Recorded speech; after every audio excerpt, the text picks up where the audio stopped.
But when he got my dog, I mean, like the first thing in my head is I'm like, this is how he's gonna go. And so I was just screaming like, no, no, no, over and over again, trying to kick him, like just doing whatever I could to kind of get him back. Anne Salvanayagam is one of 6 people who was attacked by a coyote along with her dog within the span of 4 hours on Monday. And 2 of those attacks happened right here at June Callwood Park near Fort York. She says there's no more time to discuss solutions and the city needs to take action immediately.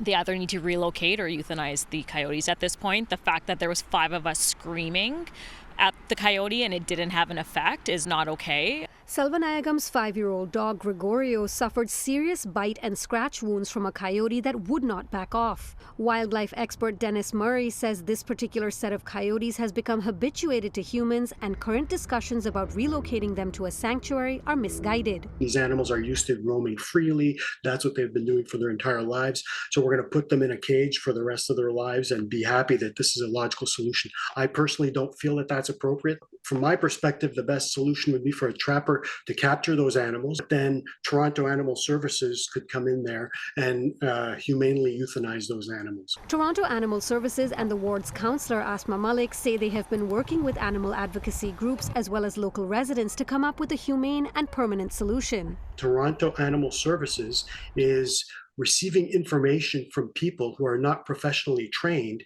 in terms of dealing with coyotes. Certainly they are well intended to try to come up with solutions that don't necessarily harm the coyotes, but these sort of solutions are not accepted in the scientific community. We reached out to Toronto Animal Services for a response, but they did not get back to us by airtime.